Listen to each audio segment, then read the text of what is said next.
doesn't matter. Oh my God, I love that. I love that. That's a good one. What's going on, everybody? Welcome back to another episode of Off the Bench. Of course, I'm DeMarcus. You gotta introduce me correctly. Okay. Your 2023. Hold on. Look, DeMarcus. Hold on. Your 2023 fantasy football Monday morning tiers champion, Ty. John. I know. Yep. He got the ring. John. Yep. Monday morning tiers champion. Make sure we do that correct. How did your team do? Hey man, How did your team do? I ain't do good. All right, yeah. I ain't do good. Okay. You know, I totally forgot that you won the fantasy football. I hope league. you shouldn't have. I did. I tried to. But you brought a ring, man. This man brought a ring in here, John. Hey, that's what the champions get, right?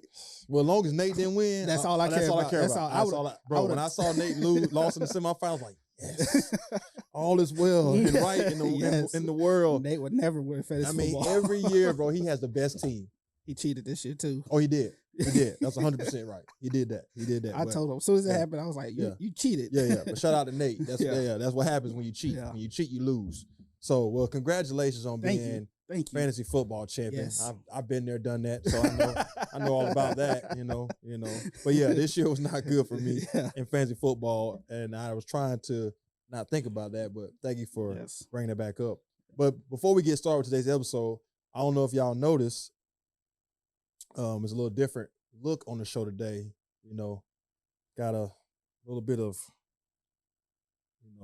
headwear. Yeah. A little off bit the of bench merch. Off the bench merch. Yeah. So hope y'all like what y'all see. I've been getting good feedback on the hats, and this is the first stage of it. Yeah. First stage of it. So please comment down below. Let us know what you think about today's hats. These are our beginning of our apparel. We got other things coming, so make sure y'all stay tuned for that. And also too, today is a big day too, because today is the first episode of season 4. Yes. Give it up for season 4. Season 4. Yeah. Round of applause. Round of applause for John, for everybody that's been on the podcast. We want to thank each and every one of y'all that has come on here, whether you've been here actually on site or video call, phone call. Everybody has helped, move the podcast to where we are now. Yeah. And where we're going to be going beyond this season. We just want to thank everybody that's been watching, supporting, subscribing, sharing our content. Thank you very much. I think this season is going to be our very best season. Always. I feel like it. We always I feel good. I feel up. good about season 4. Of course, a little bit of changes that we're all going to make the episodes even better. Yeah. Of course, more guests, more fire topics, more debate, more things going on, real life, real world too as well. Congratulations to everybody that made it to 2024. Yes. Talking about did you do anything for New Year's? New Year's now. Okay. I didn't. Yeah, me either. I just chilled. Yeah. It don't even feel like anything. Yeah. Like it was just Monday. I probably was asleep. It was just Monday. It was just Monday. Yeah. A day off. Yeah, just day off. Yeah, that's what I was. That was my thing. It was like, you know what? I'm gonna be off Saturday. I'm gonna have Sunday. Oh yeah, I got Monday off because it's New Year's. Boom. So that's all I thought about. 3-day weekend. Yeah. So that was my thing. But no, same here, man. Me and Miles, we just chilled at the house. We didn't really do nothing too much. Because I found out, Tuesday morning that there was a nice little brawl downtown, for New Year's Eve. So I was like, a brawl. Yeah, exactly. I'm like, people still brawling? Like we getting into a mosh pit type fight for New Year's? So no, I don't really get involved too much with that because of the reason that, hey man, people are crazy. Mm-hmm. And I just don't want to ruin my New Year off of something that I shouldn't even got involved in. Yeah, so, sure. But yeah, I don't blame. So I know you've been traveling, man. So talk to me about what you've been doing. Yeah, I keep up with you on the ground. You've been to Barclays Center. You've been to Madison Square Garden. Yeah. If y'all don't know, Ty, he's like low key, kind of like a celebrity. No. I'm just a sports junkie. I like to travel for sports. So that's what I like to do. Yeah. So you went to the Brooklyn game. Who'd you watch Brooklyn play? Brooklyn versus Denver. Jokic. Okay. I was just about to ask you, what's he like live? If you ever get to see Jokic play, okay, it's it's like poetry. Really? So smooth. Yeah. You just sitting there, you look up, you got 10 points. Yeah. Look up, 20 points. Yeah. 30. Where did he get 30 from? Like, he didn't even do nothing. Yeah. 30 and 15 rebounds. Yeah. So he had almost a triple-double at half. Okay. He finished with 30. Yeah. And Jamal Murray finished with 30 that game. It's crazy. It was that the game good. he hit the buzzer beater? No. That was a couple games later. But okay. They was battling with Brooklyn. Yeah. I actually he hit the game when against the Warriors. Yeah, that's Golden who State. it was. Yeah. That was crazy. Yeah. So but yeah, just watching Jokic, man, Yeah. it's just so nice. Okay. Him and Giannis, I would say, are two ones that they play hard and they score hard. Yeah. But it's so effortless for them too. And I'm glad you bring them two up because we're gonna really dive in on the evolution today of the big man and how the NBA has really turned, I think, a corner to where the big men are starting to rule the NBA. Yeah. And we're gonna talk about a few big men that I want to see what you think about these big men. Yeah. Okay. So you also went to Christmas New Day in the New York Knicks game. What was that? Basketball. Yeah, what was that like? It was nice, man. Yeah. Growing up, always wanting to see Madison Square Garden on Christmas. The stars are out. Yep. They playing hard because it's. So I think they said the Knicks has the most Christmas Day games now. I would say so. I think it was up there with the Lakers. Yeah. At home. Lakers, I would say probably Knicks, Lakers, and then Boston. What I would think would be like the top three when it comes to Christmas games. Yeah. So it's like watching Cowboys on Thanksgiving or Detroit on Thanksgiving, same thing. Green Bay, stuff like that. Yeah. So watching the Mecca basketball, like all the history of the garden and everything else, and just it was nice. Yeah. It was definitely worth it. Yeah. If you love sports like I do, that's something to check off your bucket list. So go to a game in New York, especially on an iconic day like Christmas. Yep. You know what I'm saying? It's not like it's a regular day. Like you went to one of the biggest games of the year, which is Christmas Day. Yep. And then New York is city can't sleep. So if you take the trip, you're worried about what I'm gonna do. It's always something to do on Christmas. Just walk that Times Square, walk Fifth Ave, or walk down to the Rockefeller Center, see the Christmas tree. Saks Fifth, and et cetera, et cetera. So it's always something to do. It's always somewhere to eat. Yeah. Want a Christmas Day dinner or whatever, but it was definitely worth it. Yeah. That's one thing I said, I'm like, that's on my list of things to do. I don't too much care about going to watch the ball drop, but I would rather go like on a Christmas Day and experience a game, and then of course be able to walk around and see all the lights and stuff like that. Yeah. And see how they do Christmas versus how we do it down here. Yeah. So that's one of the things for sure. Like I would love to be a part of, but that's good, man. I'm glad you got a chance to experience that. And if anybody else out there, want to go experience that, definitely do it. Not only just there, but Chicago too. It's a lot of different. That's where I want to go next year. Yeah, it's a lot of big cities that have small things that they offer that no one else offers. That just like you'll never forget it if you get a chance to experience it. So, all right, man. So let's get into the very first topic I got for you today. And of course, college football season has come to the last game of the year. I'm hurt. You're hurt. I'm hurt, man. Why are you hurt? It's college football ended, man. Listen. It was a great season. Great season. Yeah. Wait.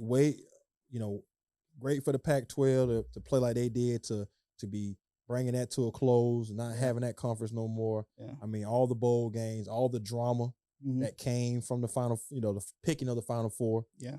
You ain't been on the show since the Final Four. So talk to me a little bit about that real quick, Ty. What did you think about the pick of the Final Four? Were you surprised? Not really. Okay. Not really. It makes sense. Okay.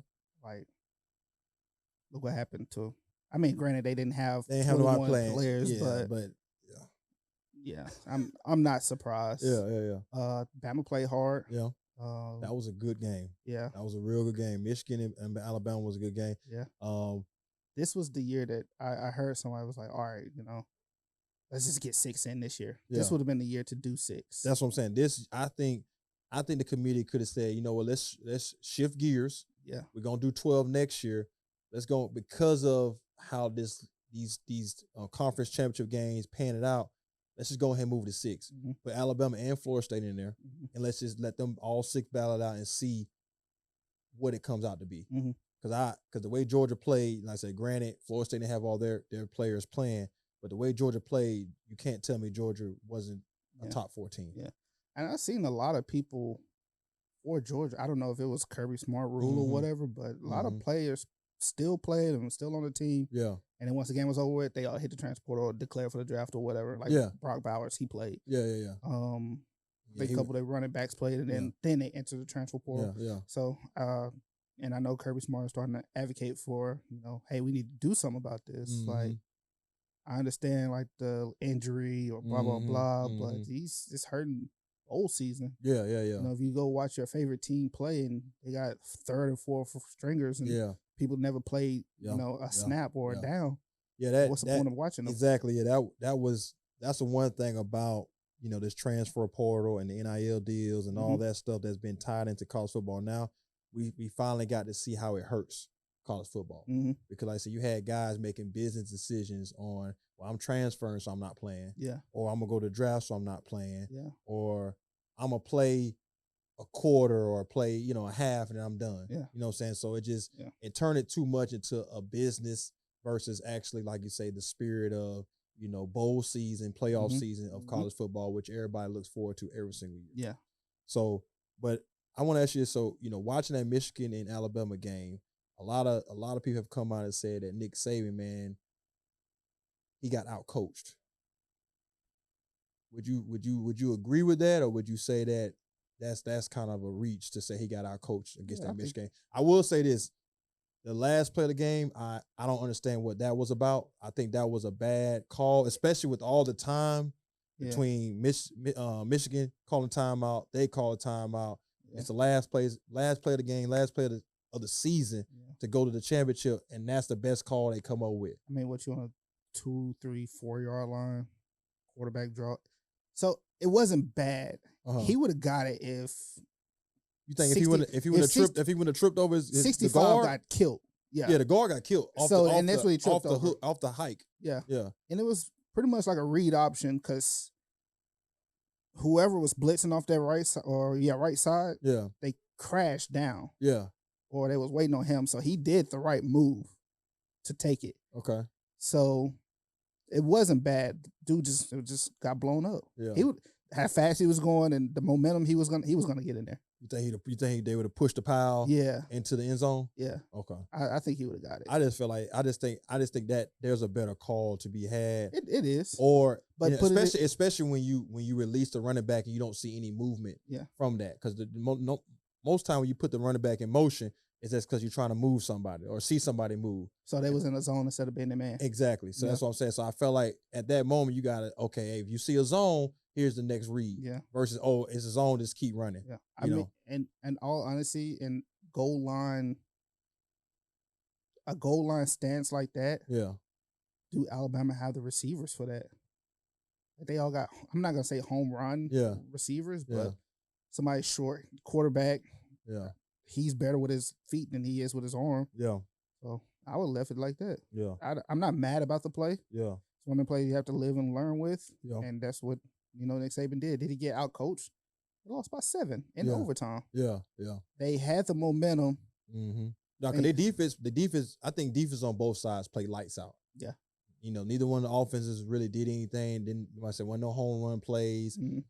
That Michigan didn't run the football all over them. Like I said, that last play or that couple runs in overtime to get in the end zone to take the lead. Mm-hmm. That was about it. Other than that, they didn't get no running off. Yeah. And then the pass that he called and scored, it got tipped on the line, and he caught it with one hand and brought it down, and DB was out of position because if he wouldn't have tipped it, it probably would have went to the DB for a pick. For a pick, yeah. Because he was behind. The angle it was going, So that tip ball actually popped it backwards a little bit, enough for him to kind of slow up and catch the ball. Yeah. So, I mean, it's just a great play. Yeah.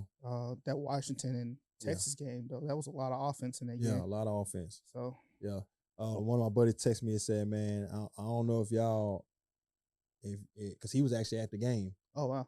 And he said, he a Bama fan? Or he was at the Texas? He was at the Texas and watched the game in New Orleans. Those tickets was going for for nosebleeds, for like $50, $60. Yeah, that's what I'm saying. So, Yeah. And I think that's another thing that college football has to look into. strategically placing it. Like if you would have put Texas in New Orleans, and Alabama in New Orleans, thing would have been. Oh, it'd have been packed. Yeah, that would have sold out. Yeah. And then having Washington in Rose Bowl and Michigan known for going to the Rose Bowl. Yeah, that would have been. So you're saying like when they match it up better for the areas of where the teams are located. Yeah, because I say it's a lot easier of a haul for Alabama to get to New Orleans than it is to get to California. Mm-hmm. And then it's a lot easier because Washington State right there, so it's not that far for them to. Fans can travel, easier for them because it's hard for them to go across the country to New Orleans. To get to New Orleans. Yeah, exactly. New Orleans, it doesn't have a big airport, so you're not flying majorly into somewhere and stuff like that. But, But, I was definitely, but like I said, my boy was telling me, he was like, man, Penix Jr., he said he's the real deal. 24 years old. He's the real deal. He better be the real deal. Oh, yeah. Him, Bo Nix, all these guys have been in college for 6 years. Daniels, 24. Yeah. They should be, they're basically NFL quarterbacks in college. That's basically what they are. Yeah. So, like I said, I was impressed with the way he was throwing the ball all over the field, his reads, the positioning of the ball, or, because he threw some tight throws at the end of that game. Mm-hmm. That was like, okay, that's real deal. Mm-hmm. So I'm excited to see what he's able to do in the NFL. Bo Nix, even though they went up against a team that was subpar to them in Liberty, he still showed me that he can be a solid quarterback in the NFL. Yeah. But I'm excited to see what Michigan and Washington is going to be in this championship game. Mm-hmm. What are your predictions? Do you think Washington wins, or do you think it's Michigan? I don't even think I really thought about it. Yeah. It's gonna be a tight game. Mm-hmm. Great offense versus great defense, and another good offense versus another good defense. Yep. We gotta stop snoozing on Washington defense. They're pretty good. Good DBs, and they got a really good edge rusher. In the season, I kind of snoozed on them just a little bit because I did see teams put up a lot of points against them. But watch them in this playoff. They actually got a defense that stood up against Texas, which is a good offense. Mm-hmm. And that's why I say I think it's gonna be a grudge match between the two of them. I think it's similar to how Alabama and Michigan was. It was like back and forth. Nobody really takes full control, and then end up going to the end of the game at the wire. I think Penix Jr. is gonna have to use his legs more than he uses his arm.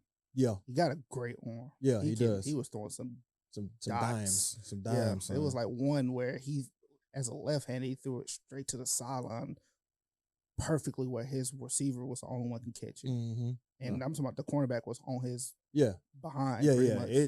His spots of where he put the ball, it's next level. Yeah. It's definitely next level. But I agree with you. I think in the championship game, because of Michigan having such a good D line, and then of course their linebacking core is good, he's gonna have to move out of the pocket a little bit more. Yeah. I don't think he's gonna be able to just stand back there and just dot him up that way. They're gonna have to make him a little bit more mobile with their offense. Yeah. Not saying he need to take off and run a million times, but there is going to be moments where he's going to have to take off and run just because he's not going to be able to stand back there. And, because if he does, then it's just target practice for Michigan at that point. So, but I'm like you. I haven't really set my mind too hard on who's going to win versus who's not. Mm-hmm. I hope it'll be a good game, and it's going to be, interesting and refreshing to see two teams in it that's not the normal teams that everybody have been seeing since the playoff has come together. Yeah. So, and I didn't really think about it. Like you said earlier, this is the last year for the Pac-10. How crazy would it be for Washington to win with the Pac-10 basically going to nothing? Yeah. That would be crazy. That would be crazy. Yeah. You got a team that basically don't have a conference no more. Mm-hmm. Conference is dead. And the last year of the 4-team playoff, that team from that conference wins. Yeah. I think that's a great story. Mm-hmm. And then, of course, Penix Jr. to go out after being the runner-up for the Heisman, to grow out, as a champion like that, to me, that's better than winning the Heisman, is that I'm able to take my team, my last year in college and go undefeated too. Because that's the other thing too. You got 2 undefeated teams. Mm-hmm. So we go undefeated fully and win a championship, and I go on and do my thing on the next level. So what do you think? What do you think pick-wise? You think he a top 10 pick? What do you think he gonna be? He'll be a first rounder. First rounder? I don't think he's a top 10 pick. Okay. I mean, you already got 2 quarterbacks pretty much solidified as a top 10 pick. Mm-hmm. To get 3 in there, I don't think a team needs 3. Yeah. Maybe. Yeah. I think it'll come down to Jaden Daniels and Penix Jr. as number 3 quarterback. Because it all depends on too, what because the Bears, they got number 1 pick. Looks like Washington might end up having the 2nd pick, so it all depends on who's picking what. Yeah, because those teams have quarterbacks, or do you go out and go younger and get you a more less experienced quarterback as you're trying to rebuild your roster. Yeah. So I think Caleb Williams and Drake May is going to be 1 and 2 quarterbacks. So and then the quarterback from Carolina too, Mayo. Yes, no, that's Drake May. Drake May, Drake May. Yeah, Drake May. He's up there too. Yeah, pro style quarterback. And Caleb Williams got the flash, and depends on how much he really like football. Really, for me, that's true. So let me ask you a question. So there was a little bit of a story out about Jalen Milroe from Alabama. And there were some comments about his former offensive coordinator talking about that he should have not played quarterback, so he wasn't good enough to play quarterback. What do my question to you would be, what would be like, is that like a defining moment for a lot of players? Yeah, for your own offensive coordinator not to believe in you. Yeah.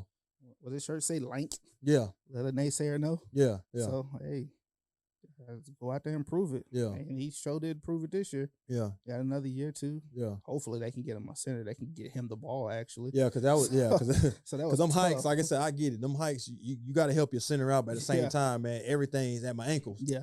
And I got to be able to read these defenses, and these guys are coming. They bringing pressure. Yeah. So if I got to do that every single time, then there's less time for me to be able to get into my my rhythm, and really get the ball out like I need to. Yeah. And that's why I'm running for my life too. Yeah, but that's also probably old style coaching. It's to the point now where I think Lamar's starting to change it, and other quarterbacks as well. But they want these pocket passers and people to sit in the pocket and basically like a Tom Brady. Yeah, we're not in that style or age no more. So the NFL has definitely the quarterback play. Yeah. Has so many evolutions in the last, I would say, probably the last 4 years. And that whole idea of being a pocket quarterback, I think that's, you ball that up piece of paper and throw it out the window, because you can't do that no more. Yeah. Because like you said, the game ain't played that way to where you can just sit in the pocket and throw the ball 50, 60 times and be successful. You got to be able to move. You got to be able to, run different schemes, RPOs, all that stuff. Yeah. So it is interesting that, people still comment and say, oh, they need to be in the pocket more. But it's like, hey, the best in the game right now aren't in the pocket. So why would I want to, try to be a pocket quarterback when the best in the game don't stay in the pocket? Yeah. So but yeah, I thought that was, those comments, it brought me to the thing of like, hey, man, just anybody. If somebody tells you can't be something, don't let those words define you. Let those words be motivation to you. For sure. To push you. Because like I said, he could have easily just sat back, after his offensive coordinator said that, and also too, to be benched early in the season. He could have been like, all right, well, man, I'm not good enough. Yeah. But he took that and built off of it and got in the gym and got on the field and did what he's supposed to do to be better. Yeah. And that should be a lot of motivation for a lot of young players. Yeah.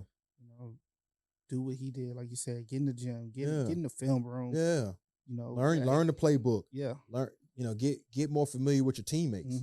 Say, hey, man, look, when we running this type of play, where do you like the ball? Where can I place it that it's a higher percentage for you to get it versus the defender. When it comes to my offensive line, getting on the same page with them, how I like to be blocked. Yeah. What do you need from me? So like when you start doing all that and focusing on it, and you start becoming better versus complaining and thinking, oh, well, somebody don't want nothing from me. It's going to be naysayers all your life about everything, just like with us. Yeah. There's naysayers about the podcast, and naysayers about what you do for your job, what I do for my job, what John does. Everybody has naysayers, but it's about, are you allowing those naysayers to become truth in your life? Yep. Or are you saying, all right, well, since you say that, first thing first, I'm going to prove you wrong, and by proving you wrong, I'm going to prove everybody wrong. So all the ones that agree with what you're saying. Yeah. So that's good. I like that. All right, so let's transition into the NFL. What do you think about all this Russell Wilson drama? I said, and the reason I asked that, do you think it's deserving? And of course, if I'm Russell, I'm not mad. Y'all got to pay me. But what do you think about that whole situation? I think it's crazy that Sean Payton has never talked to Drew Brees like that. But yet you go out and do that to Russell Wilson. He's won a Super Bowl. Yeah. You know, he's pretty much going to be a Hall of Famer. Okay. At the end of his career. Has the same exact numbers, actually better than Patrick Mahomes this year. Yeah. Why y'all not winning? It's not Russell.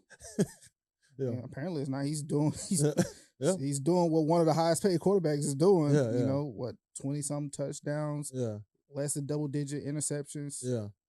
Not his fault. Completion, I think it's completion percentage like 90-something, 90, I think it's like 98%, yeah, 98.1 QBR. Yeah. So it's not him. Yeah. Yeah. So your defense is sub. Yeah. You know, you can't get no pressure on your offense. I mean, on the opposing offense. They're just sitting there picking you apart. Yeah. I don't think it's Russ. Hey, Russ, if you out there, Pittsburgh still need a quarterback for next year. That's what I'm about to say. Come holler at us. I feel like that whole switch from him to where Sean Payton just couldn't deal with him at all. I'm just like, I don't know where that came from. Like I said, there must be something, of course, off the field, in the locker room, behind. It looks like he was picking on him. Yeah, behind closed doors that they have had disagreements about. Yeah, and of course, you know, the Broncos have said we're gonna give Sean Payton all this control of how he wants to lead the team and all that to lead the team back to the promised land. I think that's a major problem. Yeah, I think so too. I think sometimes when you give a coach so much leeway on what he can and cannot do, meaning you have control. I mean, look at the Patriots. That's what they're going through with Belichick. Look at the Vegas Raiders. Look at the Raiders. All the problems they have. Yeah. You know, all those teams where the coach is the end be all of a lot of decisions that are being made instead of them having like actual ladder positions of, okay, owner, general manager, and then you got your people in line to help everybody when it comes to making the right decision for the best of the team. Mm-hmm. You got to have that. All the good teams have that. Mm-hmm. The teams that are struggling are the ones that are where the head coach makes all the decisions. Yeah.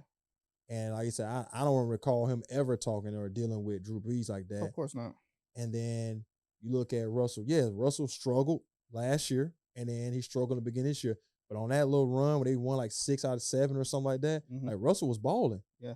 And to me, he hasn't done enough to where I'm just gonna say, you know what, I just give up on you. Yeah. And I'm gonna just go with the rook. Yeah. Like to me, it didn't make any sense. Nah. But if I'm him, hey man, do what y'all want. Y'all owe me $70 million. Yeah. Yep. Pay me. Hey, Sierra, I'm on way home, baby, but I'm bringing 70 mil in the bag when I come home. Yeah. And I just understand that. But I'm curious to see what they're gonna do next year. I mean, are they really gonna, because from what I'm seeing and reports that I'm hearing is that they're pretty much it's a wrap. Next year they're gonna move on from him. Yeah, because I think I seen if he didn't make the playoffs this year, they was gonna part ways. Yeah, because I think a little bit, or probably a lot of the reason why they had this kind of a breakup is they went to him and tried to get him to take a pay cut. No, take a pay. Who are we? Yeah, who am I finna take a pay cut for? Yeah, exactly. That's the part. That's why I'm like, hold on. So y'all sign me with this guarantee, with this money, with the understanding that I was coming in here to help you build the franchise back to a place where it's a successful winning franchise. Mm-hmm. That ain't got nothing to do with my money. Yeah. You knew when you gave me that money what it was going to do to your cap space, what it was going to do to your abilities to go out and get other players. Yeah. But that ain't my fault. At all. So I stand with Russell, and then, like we always do. We always, when the players are right, we stand with the players. Yes. And I'm always gonna stand with a player when it's like, hey man, I did my job to earn this salary, and it's not my fault that now because you've given me the salary that I've earned, then I gotta now give it up so you can try to do something else, and then you still don't want me on the team. Yeah. You want me to cut my money, and then you're gonna cut my play time, and basically cut me out off the team. Yeah. For you to move forward. Yeah. NFLPA should definitely step in for this. Yeah. I don't agree with that one bit. Yeah. And that's wild to me to see, Sean Payton in the organization, John Elway and all them even going through all that. Yeah. Like to me, that's just crazy. But I mean, I don't see them moving on from him and being in a better position without him. I definitely think they should look into that. Mm-hmm. Like, if I'm Russ, hey, pay me. I'll happily leave, go somewhere else. Yeah. I mean, Russ showed that he still can do it. Mm-hmm. Just give him an offensive line. Mm-hmm. And yeah, I mean, because like I said, they had this second half of the season, they started having success once, Russ got real familiar with guys and they understood, what he wanted, and he was being a good teammate from what I can tell. Kind of last year they were saying he isolated himself from a lot of the players. That's why there was kind of a rift on the team. But I feel like this year he didn't do that. Yeah. I feel like this year he realized, okay, if I want to win, I got to be more, in with my teammates. I think right the week before he brought him back from to a win, won it, and still was in the playoff hunt. Yeah, it doesn't make sense. But another thing, why are you bringing back Sean Payton? Like, there's a lot of young offensive coordinators, defensive coordinators in the game. Yeah, and it shows. Look at the Sean McVay tree or the Josh McDaniels tree. What's his name? Kyle Shanahan tree. Yeah. Pick somebody off of that. That tree that has his new style offense. Yep. And pretty much fresh new ideas. Yeah. And they've been a part of the new NFL right now, and they're not part of the old NFL. Yep. Look at the offensive coordinator from Houston. He was the quarterback coach in San Francisco. Yeah. Goes down to be the OC, calling the plays in Houston. Yeah. Just made the playoffs. Yep. Just made the playoffs. And shout out to the Houston Texans, man, on making the playoff. That, like I said, watching that game with the Colts, it was amazing to watch. I mean, CJ Stroud, man, if he could be in the MVP, talk, definitely would give it to him. Rookie doing what he doing, and a rookie head coach, and a rookie defensive player of the year, Will Anderson. Yeah, I mean, just everything around them, says that you shouldn't be there. Yeah, and the fact that they did it, it's amazing, 10-7 after going. Yeah, winning so many games last year. Yeah, exactly. And staying on Houston, I would say the head coach there, he's coach of the year. I would give it to him. Yeah, I think him. Of course, the Lions coach. Yeah. Who else? Could give it to John Harbaugh. With the Ravens. Yeah, having the best record in the NFL. Yeah. Yeah. I think Kyle Shanahan, of course, will be up there. Yeah. Sean McVay actually too. Yeah, what he's done with. I would have never thought after looking at that team and he having 2 rookies come off and explode for 1,000 receiving yards and 1,000 rushing yards. You would think losing Cooper Kupp, the offense would have been shot, and they didn't lose a beat. Yeah, with him being down. When he came back, he just elevated their offense even more. Yeah. So I agree with you. Yeah, Sean McVay definitely has done a fantastic job with the Rams. But then MVP wise, who would you get MVP to? You gotta go a little more. Yeah, 100%. You gotta go a little more. Yeah, I think his games against Miami and these other top tier quarterbacks, San Francisco. Yeah, what he did to them and how he destroyed the defense, and these defenses are like top in the NFL. Yeah, he definitely, that Miami game solidified that he's the MVP for sure of the league this year. Let's talk about Jordan Love in not Pittsburgh, but in Green Bay. What do you think about Jordan Love? Do you think he is a franchise quarterback? And if he is he the franchise quarterback for Green Bay, or will he turn into a franchise quarterback for another NFL team? He had great numbers this year. Yeah, he did. Well, I mean, his first year. Name me one of his wide receivers. Can't. Yeah. Running backs, Aaron Jones. He was hurt most of the season. Yep. He played banged up. Over half the season. Yeah. AJ Dillon was okay. Yeah. I agree with you. See a problem with what he did. He had some, like I said, great numbers.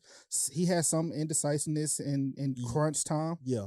But I mean, that just comes from no experience. Yeah. When you're sitting behind a Hall of Fame quarterback like Aaron Rodgers, and then it's your first year to really be the head man in the offense. Yeah, it comes with some learning curve. But I'm with you. I agree. I think what he did this year with what he has was impressive. And I think that's something that Green Bay could be happy with and say, hey, we have our franchise, we have our new franchise guy that we can now develop and grow with, because he played phenomenal in a lot of games. And of course, he had his rookie moments where he made bad decisions, held onto the ball too long, didn't read the defenses the correct way, might have, didn't hold on to the ball, fumbling, whatever. But that's what comes with, being first time at the helm. A lot of the guys that we talked about, Lamar Jackson, Matt Stafford, them guys went through the same learning curves. Yeah. And sometimes Lamar Jackson still has those moments when he shouldn't have it. Yeah. Where he makes a lot of bad throws and runs when he shouldn't run, or he real sloppy with the ball. So, but yeah, what Jordan Love did, I think, it put him in that category of, hey, he can be a franchise quarterback. Oh, yeah, for sure. Definitely for Green Bay, because he understands the system. Yeah. But if he was to go somewhere else, I think he'd be just as talented with them too as well. I say the verdict is still out for him. Like I said, it's his first year. Yeah. I say give him 2 years. They'll be right back in the playoff. Detroit will still be in there too, and hopefully Chicago be fighting as well. I like Chicago, Minnesota. Yeah. Speaking of Chicago, so like I said, I've been a fan of Chicago for as long as I can remember, and I kind of stepped away from them this year, because like I say, and the reason why is because that whole talk about, oh, should they draft a quarterback? Should they, should we go out and get, this number one pick?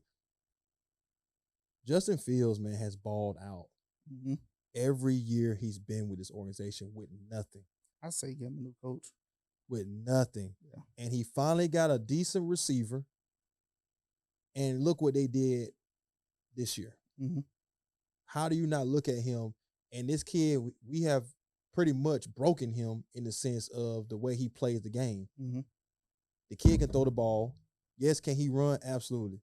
But the fact that we try to turn him into a running back more than a quarterback lets you know that we don't have the right people in place to teach him how to be quarterback. And he's having success without all of that. And to be able to get through all of that and still have success through all that adversity of everybody behind you talking about how they need to bring this other young guy in to replace you when you haven't had a fair shot in anything with Chicago. I seen somebody say this is his audition. This game right here against Green Bay. Like, if he beats Green Bay, it's like he secured his spot. I'm like, so you trying to tell me this last game of the season against Green Bay is his audition week? What about the other 25 games he's played? Yeah. Playing hurt.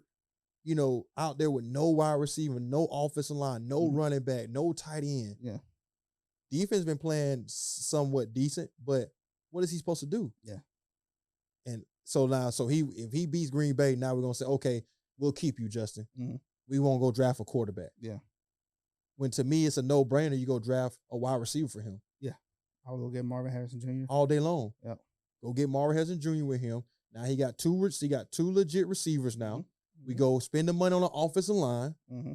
And offensive line is okay. I think you need the interior part. That's what I'm talking about. You got two great.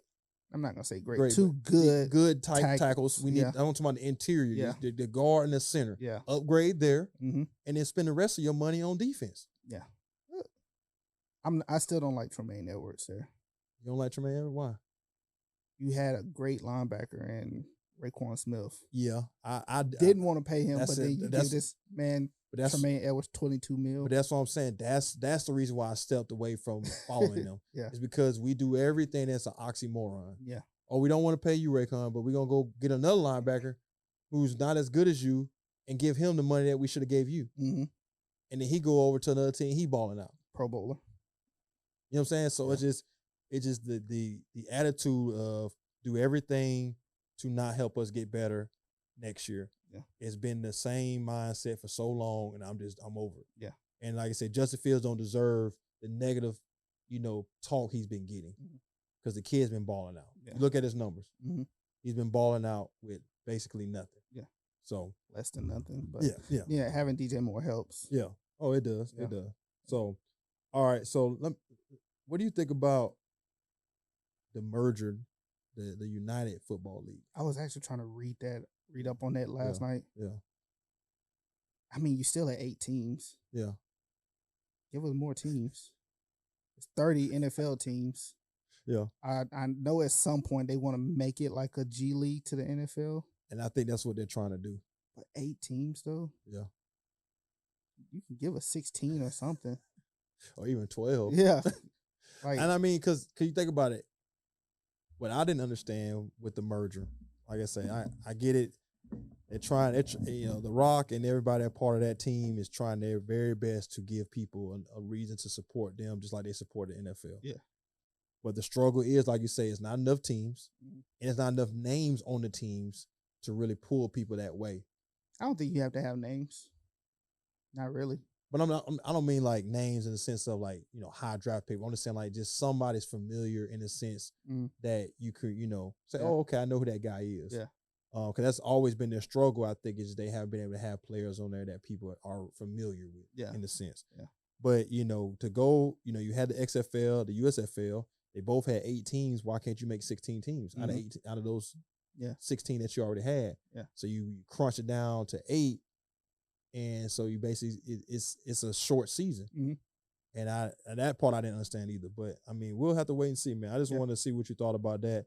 I did like what a lot of players went into the NFL off of that. I think this year and last year. So I think it's a great opportunity for some of these players to get more. I'm ready for the draft as a redshirt sophomore 3 years in. Okay, I get to the pros and not seeing a lick. All right, well, I'm just go down to the USFL and get some more experience and then pop back up into the NFL. Yeah. Whether it's practice squad or whether it's blase. Yeah. It gives them more experience and more time learning different things. So no, I agree with you. I think they need to turn that into that lead, the UFL, into a type of farm system, partner with the NFL, in the same city. So now you're getting you have the same access to resources. I wouldn't say the same city. Having a team in Birmingham, that's really good. Yeah. Close to the same, like having a team in San Antonio, that was pretty smart. Just like the G League, some of the G League teams don't play in the same. I think the New Orleans Pelicans G League team is in Birmingham. Yeah. So it's still close enough where you can get that, experience and whatever. And if you need to be pulled up, it's not that far of a trip for you to get to the game and all that. So I feel you on that. That definitely can help, but we'll have to wait. So I know it starts. It says March 30th is when the season kicks off. So we'll have to wait and see. So we're 2 months removed from the season starting. That's still kind of far away. Yeah. So that's what I'm saying. And that's the thing too, is like the time of the year. Of course, they want to do it after the Super Bowl, so that way they can get all the attention, just like they did last year. But we'll have to wait and see how that pans out. All right, let's transition to basketball before we get out of here. Okay. All right, so let's talk about. I want to talk about 2 teams in particular that are like struggling real bad. Phoenix. Yep. And let me see. Okay. Other one, is it East or West? They're all West teams. Okay, Phoenix and who else is struggling? It's 2 particular ones, but it's 3. It's really 3 teams in the West I won't talk about, but it's 2 that's struggling. And you pick one, Suns. Who would you say is the other team that's struggling? And my boy Golden State. And my boy Don C's watching. He knows exactly what I'm talking about. Golden State. Golden State. Okay, I was talking about the Lakers too. So the reason why they always do this. Yeah. So the reason why I bring those 3 teams up. First question I have for you: Do you ever foresee a time in this year that the Suns in this season? I don't want to talk about next season. In this season, do you ever see a time in this season that the Suns will ever be straight? Meaning all 3 players on the court playing. I was about to say, I think they played their first game like last week. Yeah. I mean, that do you foresee an opportunity in the season? I'm not talking about like 1 or 2 more games, but like consistently playing together and able to go into the playoffs and try to make a real run in the Western Conference. I think they have to at some point. Yeah. Like you said, to make that run. Yeah. And it's going to be interesting to see who's their 1, 2, 3. Well, we know who that 1, 2, 3, but we need to figure out what order it's in, because each one of them can give you a 30 piece. Yeah. Easy. Yep. Because I want to say Durant was out the other night. Booker had like 25, and then I think who else? Trying to think who else was scoring for them. I think Bill had some. I think Bill had. Yeah, he had like 20. Bo finally got some playing time. Yeah. I think their roster is just weird because they don't have any real big man really. Yeah. That's a struggle. Yeah, that is a struggle. Yeah, especially in the West, because the West. I was gonna say going against a team like Denver, where you got Gordon and you have Jokic. Yeah. So So that's why I say that's what their struggle is going to be, even with them having all three of them on the court, that they don't have no interior defense that can defend the rim enough. Mm-hmm. And then, of course, on the other end, be somebody that's respected in the paint that can, either draw a double team or be effective around the rim, for alley-oops or whatever it is. Yeah. They look, because, Booker's been doing a good job at playing point guard, because I see he's been kind of taking on that responsibility a whole lot more this year. Yeah. So I'm proud of what he's been doing. But like I say, just the Bradley Beal and the Durant thing, like if all three of them get on the court, because, on paper, that's a problem. Mm-hmm. But right now, it's just hard to see, what they're going to do, moving forward. Are they going to make any other trades or something to try to help with this injury, bug they have going on this team between their three stars? Maybe it's game management. Yeah, could be that too. Could be. So just a way to finesse it. Yeah. What do you think about the Clippers? They finally clicked. Yeah, I'm impressed. Yeah, I'm impressed. James has, I know me and you talked about this a while back, through all his drama.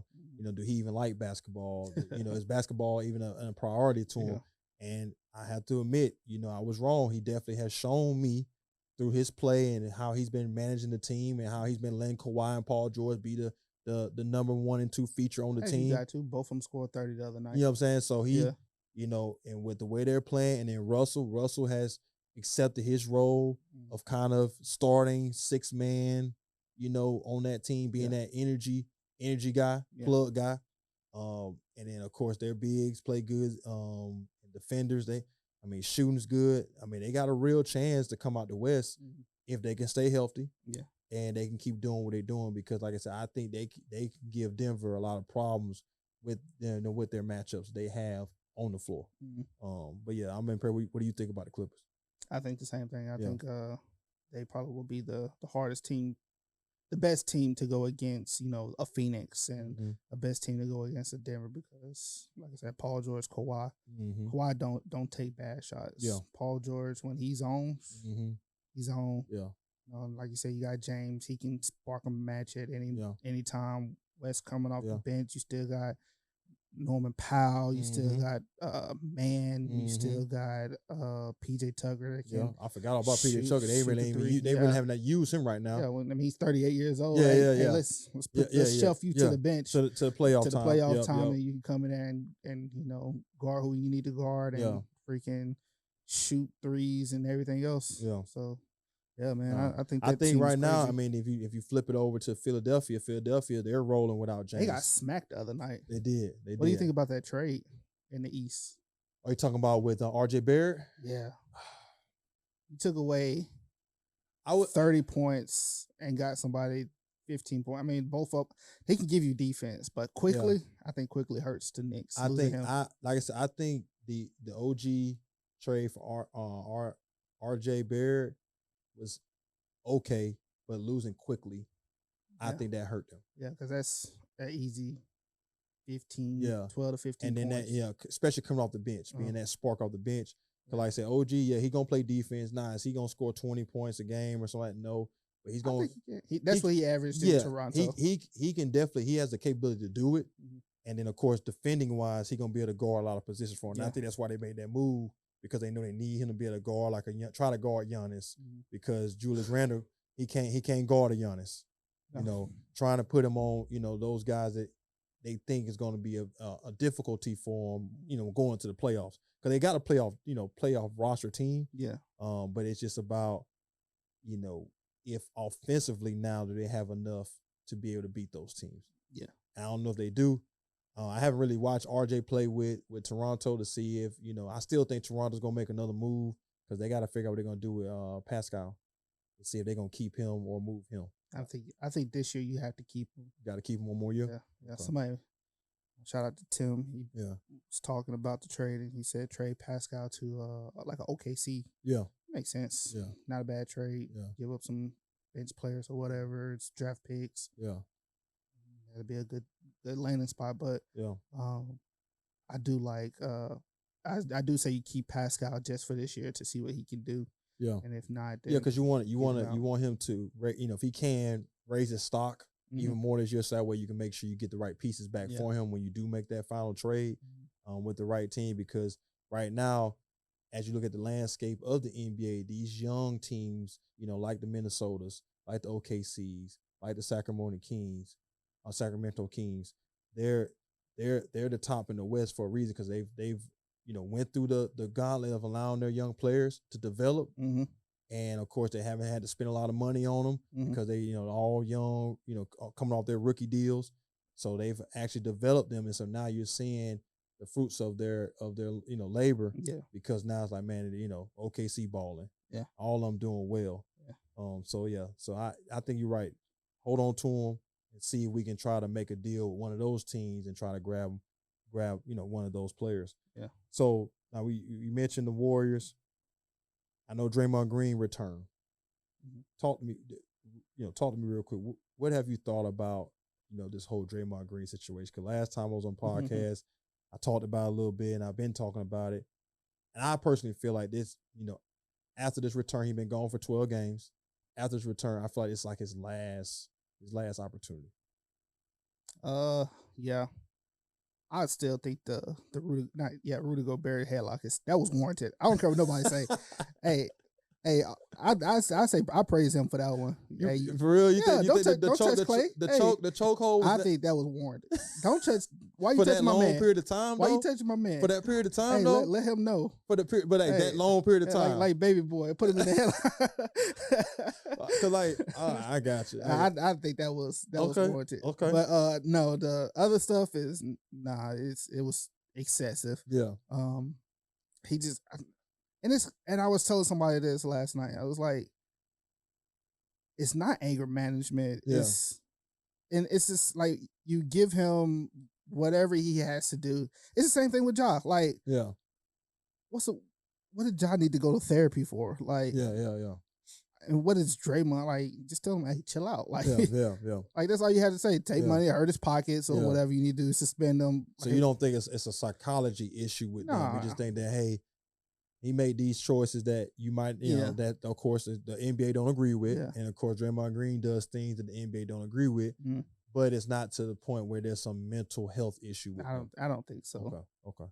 No, I don't think he got mental issues either. Yeah, I just think that he does too much because even like the last time he got spun when he hit what's his name in the face, he said I was trying to draw a foul. Yeah, it's like okay, but why are you trying to draw a foul? Like, he not grabbing you to that point where you need to slap him in the face to try to draw a foul. Yeah. And I know he said it wasn't his intentions, but it's like, bro, why are you flaring your body? You're 200. He's been doing that. Yeah, but I'm saying you're 260 pounds. Like, ain't nobody grabbing on you where you got to flare your body because they just holding you down. I mean, let's look at everybody in the NBA that flares and do all that stuff. Oh, that's a lot of them. Yeah, but Joel Embiid, he does it too. Yeah, but hitting somebody is too much. Too much, yeah. You know when a body is on you like that, like to do stuff like that. Yeah. In my head, I'm still watching him step on Sabonis right now. I know, step on his chest. That is funny. He like stepped on him and jumped off. Like, dude, let go of my leg. Like, you holding on to my leg. Yeah. Like, So stuff like that. Like, you have to know when to react, and it's like what is it, NFL, when somebody's holding you, you push them, and then the ref is in front of them, you push them, and they fall out. It's the same thing. But like I said, what type of therapy is just gonna tell him? Just go play basketball. Just do what you know how to do, which is just play basketball. No one's not telling you to have emotion. No one's not telling you to play aggressive. No one's not telling you to stand up for your teammate. But just know that there's a limit of where that you got to stop. And that's why I think that's his issue. He just don't have a line that the organization or his teammates have said, hey man, look, we want you to do these things, but once you get here, bro, like you gotta reel that back in. And I just don't think, because they've been so successful, no one has set that boundary for them, because even through all that, they were winning, going to either going to the championship or winning championships. So I think that's more the issue, is that he's like, hey man, y'all unleash me this way. I think if it was more of a controlled environment, I don't think he would have, got to this point where he's at. But I feel like this is his last chance to just play basketball. I mean, let's look at Ron Artest too. Yeah, it's pretty much the same thing. Yep. The exact same. He elbowed somebody in the neck. Yeah. In the Speaking of elbow, you see LeBron slap Jaren Jackson in the neck the other night? Yeah. LeBron slapped somebody in the neck the other night too. So, and I know where that's come from. That's come from frustration because how bad they are. Yeah. Because they got to make a move. And why do they always have to make a? Why do the Lakers at every trade deadline has to make a move? They made a move last year. They did. They made a move the year. Every team LeBron has to make a move at the trade deadline. Yeah. Why? I don't know. You tell me. Is that the LeBron effect? Because you're taking $50 million out of the Lakers' pockets. You and AD taking $100 million. Of course, you're gonna get this team that you got. Yeah. That's been always my problem. Is that with guys that go team up with one guy, and then they wonder why they can't get over the hump because every year they're having to make a deal to try to grab subpar players to play with you. No, how about this? I'm going into this team knowing that y'all have subpar players now, and if I'm going to be able to get above par players, I can't have all. Well, I know that goes back to what we just talked about with Russell Wilson. It's not their fault that they're mismanaging their money and not being able to get the right players. But at the same time, then you have to understand that what comes with taking this money is that you get bad teams. Yeah. I mean, because the only other person on that team that would be worthy of being traded is Austin Reeves. That's it. No one else on that team, nobody wants. That's why they're on the Lakers. I would take Vanderbilt. Yeah, because when he's healthy, he's a defender. Defense, He but that's really it though. In the playoffs last year. Yeah, but that ain't win no championship though. Yeah. Torian Prince, I don't know why they starting that guy. Yes, that's what I'm saying. I think it's one of those things because they don't know what to do with him. It's better to start him, and then of course Austin Reeves gonna finish the game. Yeah, but that's what I'm saying. Their roster, the way it's built, like you said, has been the same built for the last since LeBron and AD been there. Yeah. And they was just fine with that roster when they won it in the bubble. Well, I keep telling people the bubble don't count. And they were just fine when they was three-point shooting when they won this cup championship, which I told everybody that ain't real either. Yeah. You know, it's all fine when you win. Yeah. But now when you come out of this cup haze, or this, you cup drunk, you come out of that. You cup drunk, and you come out of being cup drunk, and then now you 11 and 18 since the championship. Yeah. So that's what I'm saying. The narrative of, like you said, they gotta make a move for LeBron. It's gotta stop. Now, don't get me wrong. LeBron's balling out of control, out of his mind. He is. For a 40-year-old man. Yeah.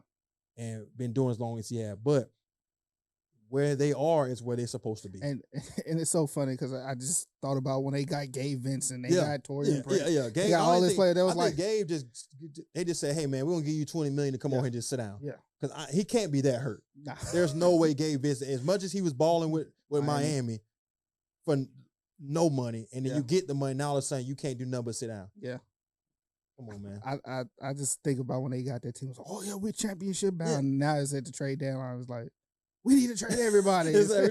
Rob, you need to do something, Rob. Get these folks out of here. AD, and then it was AD ain't doing nothing, but now, AD, he's an all-star player. He's doing everything. So it's just, I just think Lakers in general, Laker fans, and then everybody that talks about the Lakers, they don't really know what to do with them. Yeah. And so it just makes sense to talk about them in the sense of we got to make a move. And my thing is make a move and do what? Yeah.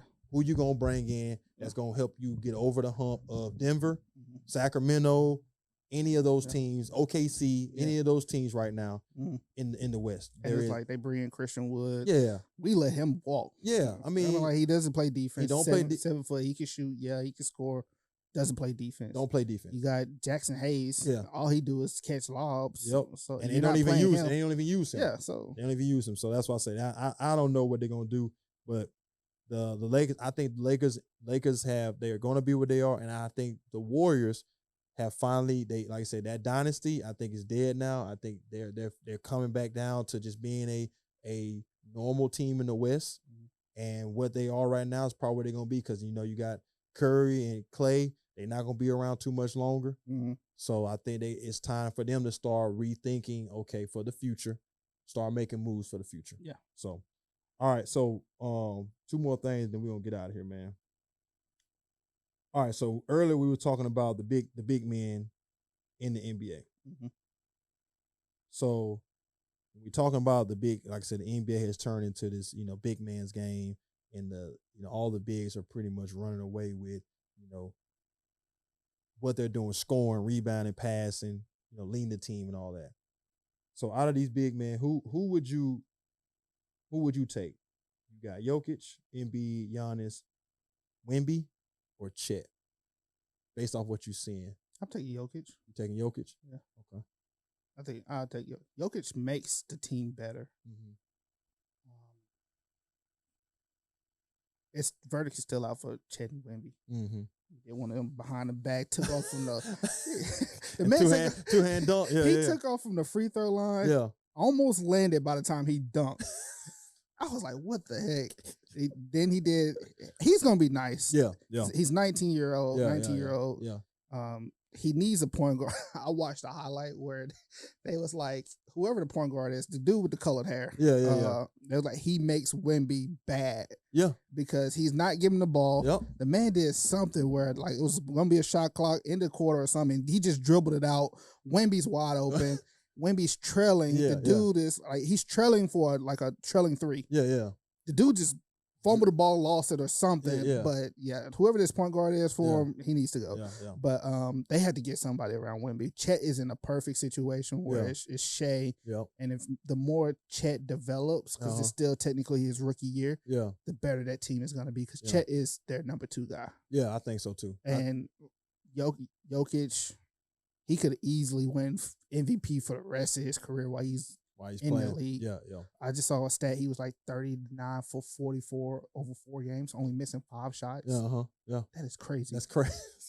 Like the ability that he has, as big as he is, to the efficiency that he plays with. Like I said, nobody on this list plays anywhere close to him. Mm-hmm. Like it's like Kobe, Michael X. Yeah. Like how he's playing. Yeah. Like it's unbelievable. I've never. I mean, you got Shaq, you got Wilt Chamberlain. Yeah. I mean, you name a guy that was a big man in this league. Mm-hmm. There is no one that plays to the efficiency that he plays to, and has the impact on the game like he does. He don't even like basketball. He don't even like basketball.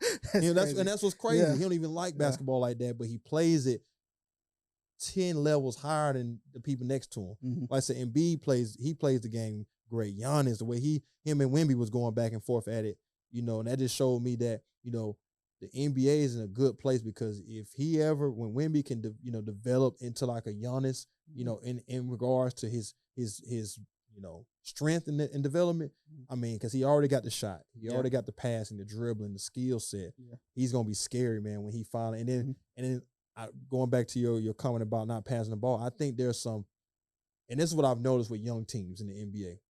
I think there's just a natural jealousy that develops because of the fact that they're young, just like this young guy that's coming in. They're trying to make a mark for themselves. And when everybody's trying to push everything to this one player and kind of push them out the way, I think there's some jealousy that starts to develop. He's their best player. So I asked my homeboy, you're a Spurs fan. Yeah. How long do you give Pop? How long do I give Pop? I say you gotta go now. I can't say I give him 5 years because that's pushing it. I say you give him, because of course Wemby always wanted to play for Pop. So you got this year. I think you give him one more year, and after that you move on. Mm-hmm. I think you give him one more year. Yeah. To give Wemby some more, and it's not even skill. His skill is already set. Mm-hmm. I just think culture-wise and just how to be a pro, Pop can continue to teach him that. Yeah. And then once that's done next year, then after that we can move on from Pop. So when you think about Pop, who do you think is equivalent to that, like coaching-wise? Coaching-wise in the NBA right now? No, not just in general as a coaching. I mean, you got Phil Jackson. Not NBA. NBA just... No, just overall coaching, like NFL, hockey, whatever. Oh, like, okay. Who do you think that system reminds you of?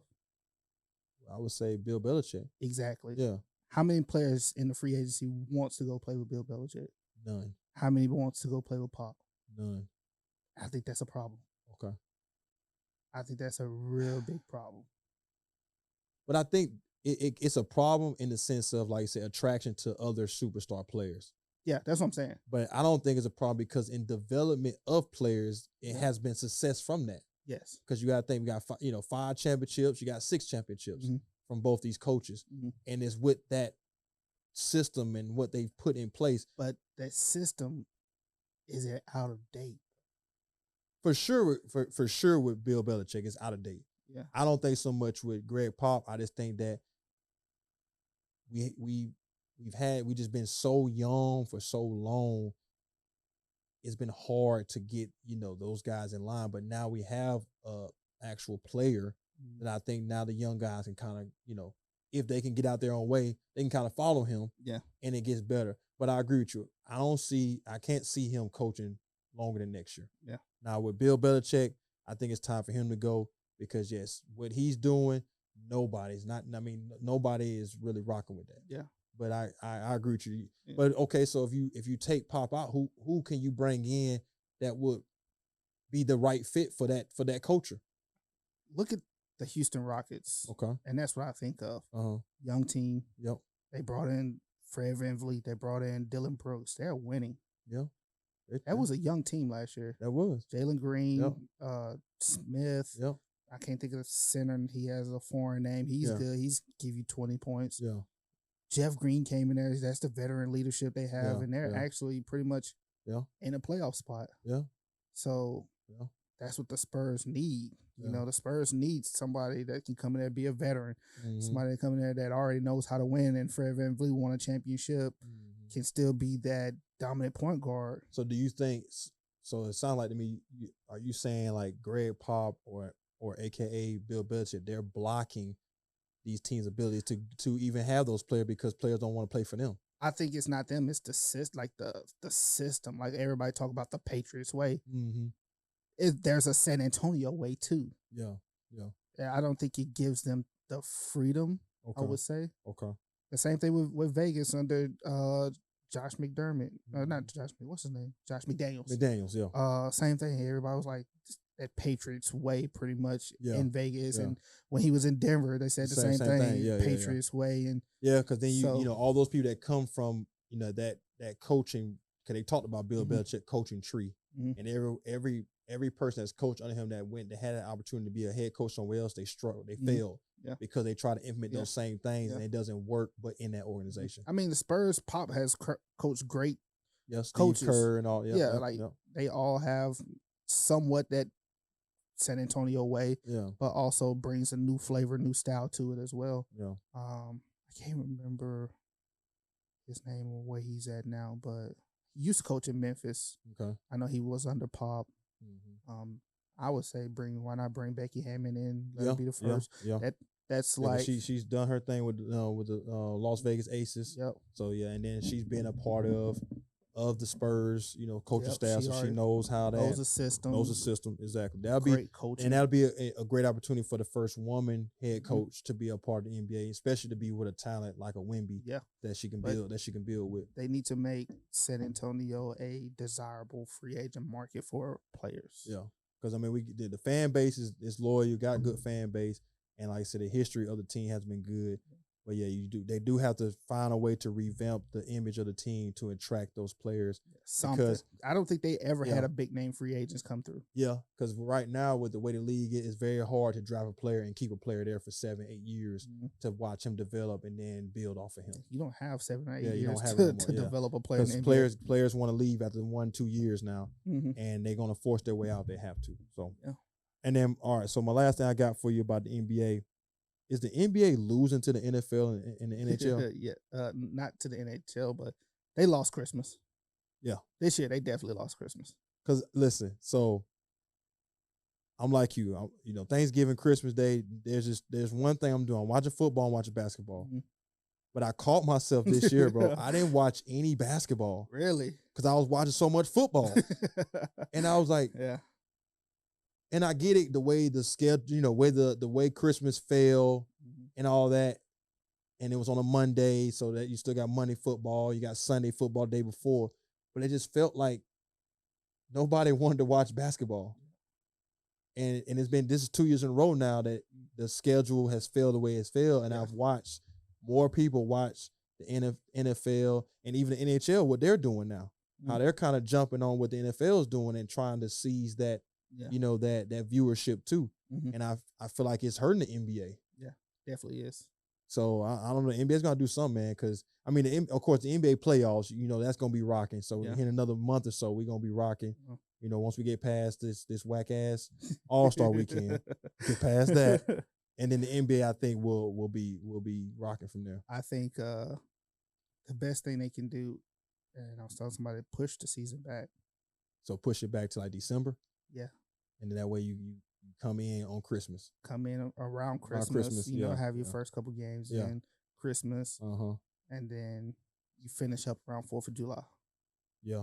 And that way you really ain't got nobody in your way. I mean, you got baseball, but they'll be just getting started. Yeah. Well, they're midway season. Midway through. Yeah. I mean, how many people actually watch baseball? But I don't watch baseball till October. Yeah. I don't watch baseball till October. We're struggling in the summer for something to watch. NBA just but then that kind of eliminates the summer league though.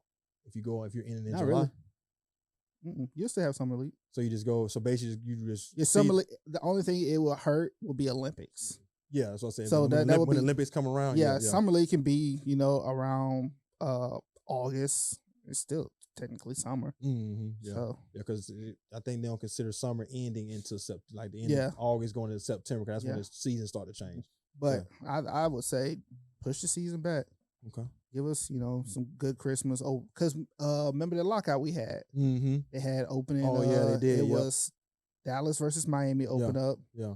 I can't remember who else it was, but it was on Christmas Day. The season started on Christmas Day. Yeah, I remember that year. Yeah. And that was and I think the season ended like the end of June. Yeah. It's like, because they cut the season, it was like 60 games to the 80 games. Yeah. They cut it down. They still ended in June, but it was like late June. Mm-hmm. So something like that, that might could work to help, refocus everybody on the NBA, so you're not caught up with trying to watch the NFL while you're trying to watch the NBA. So still is in the playoffs, baby. Yeah, Jacksonville lost? Yes. Breaking news. Pittsburgh Steelers. Yeah, Steelers just made the playoff. Congratulations to the Steelers. Mike Thomas secured his job again for another season.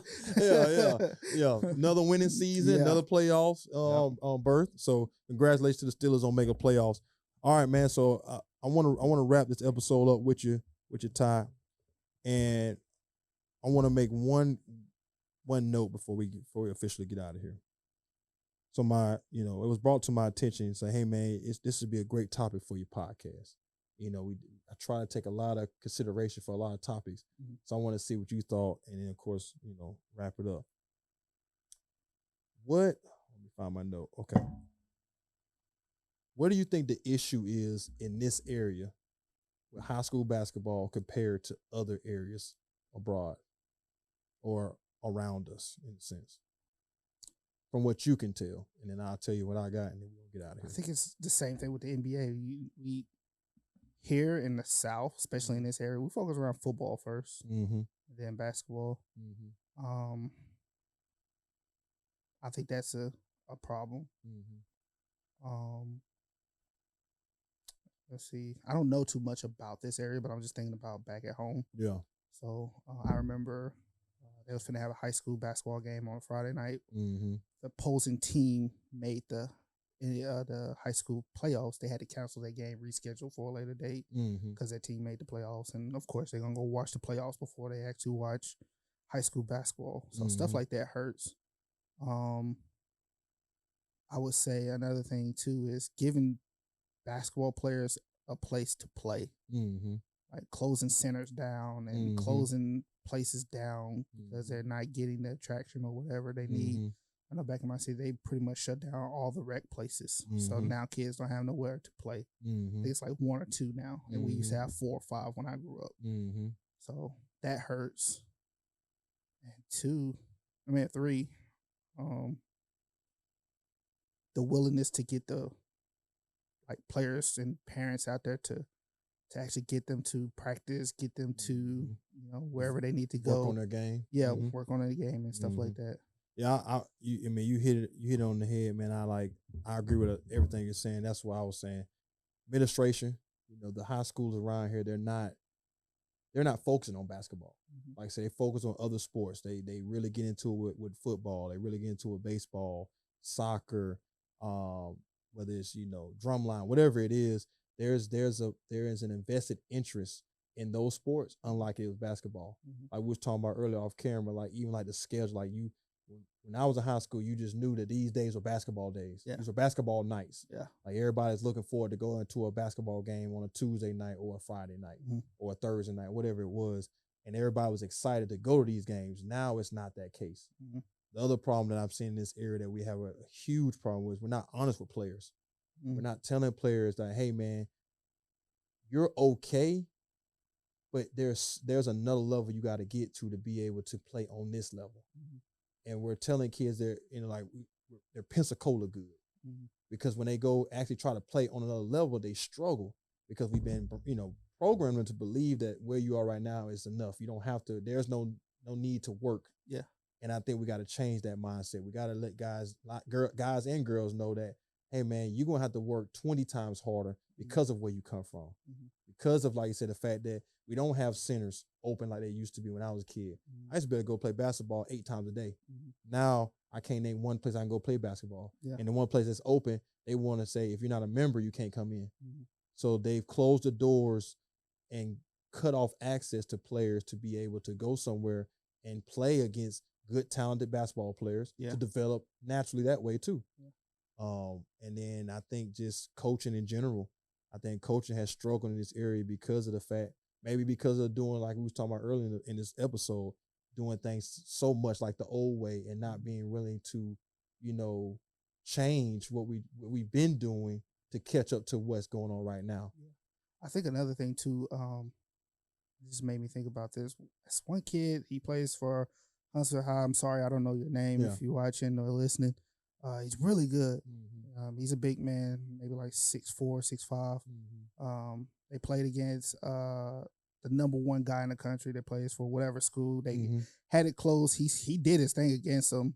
What's the guy name? Is it Cooper Flag or whatever? Yeah, Cooper Flag. Cooper Flag's the problem. They played against him. He like I said, he did his thing coming out of Huntsville High. And I'm like, man, you're like pretty much the number top 5 in the state of Alabama. But he's committed to Troy. Yeah. Like, how you like the number 5 player in the state of Alabama? Yeah, Alabama, Auburn. Yeah.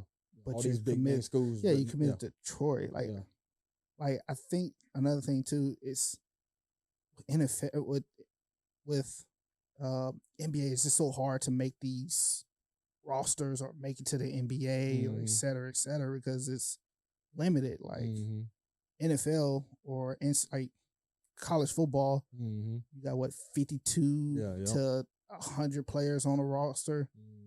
NFL, NBA, you got 53 on the NFL. Yeah. And NBA, you got 15, 12 active.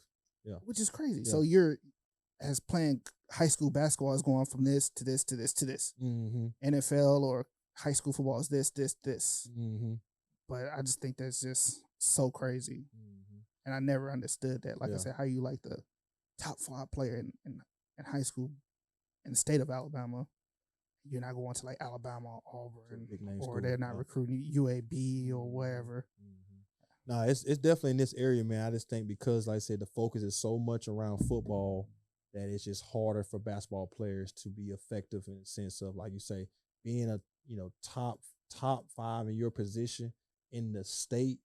And my best look is a lower D1 school like a Troy. Nothing against Troy. Nothing at all against Troy. Not saying Troy. I want to make sure everybody hear me clear on this. Whatever school is going to offer you a scholarship, you need to go. I don't care if it's a JUCO, if it's a D2, D3, NAIA school, whatever it is. If they're going to say, hey, come play for me and we're going to pay for your education, go there. Yeah. I'm not talking down on any school. But what I'm saying is there's levels to everything. And if you're telling me that a player is top 5 in his position, I mean, there's only 4 other people in the state that he lives in that's either as good or better than him in that position, there's no reason why he shouldn't have a buffet of opportunity somewhere. Yeah. And that's the problem in this area, because people come down here looking for more athletes for football than they come down here looking for athletes for basketball. So I think as a general region, we got a lot of work to do when it comes compared to other places. And then, of course, just here specifically in our city, we got to do a 360 when it comes to how we, have camps. We have tournaments down here that give these kids the opportunity to play against those kids, to be able to see, hey, that's the level they're at. Okay, now I know what that level looks like. Yeah. This is what I need to try to go for. Yeah. So shout out to my sister. They went out of Madison, Alabama, Bob Jones High School. They're the number 1 team in the state of Alabama, 7A, which is the highest. They went to Arizona, won a Nike tournament. Hey, she put her team and her players on high exposure. So I'm definitely proud of Bob Jones High School. Shout out to Bob Jones, man. So yeah, they did their thing. Bob Jones Lady Patriots. If you haven't, go watch them. Shout out to Jazz. Yes, shout out to Jazz. Good job, girl. Keep going. Keep killing it. Yes. And bring the championship home this year if you can. Yes. If not, like I say, just keep doing what you're doing. Yeah. But hey man, Ty, as always, bro, thank you again for being on here. John, thank you for being on here. Hey man, make sure y'all stay tuned. Check out the merch for more merch we got coming. It's just a preview of what's to come. And then this is season 4 kickoff episode, man. Thank y'all for hanging in here with us. I know we went over time, unlike we normally do, but like I said, we just want to let y'all know that, look, season 4, make sure y'all pay attention, man. We got a lot of good episodes, a lot of good content. Me and John and Ty have been talking off camera about a lot of different changes we're going to make this even better in season 4, and then, of course, season 5 and beyond. But as always, before you leave, make sure you like, subscribe, share, follow us on Facebook, follow us on all of our other social media, which is always listed down below. Comment down below, let us know what you thought about today's episode. Forget Ty's championship with fantasy football. He won't win it next year. But continue to watch us, support us. Y'all stay tuned for the upcoming episode. But until then, y'all have a great day, and we'll see you on the next episode. Peace.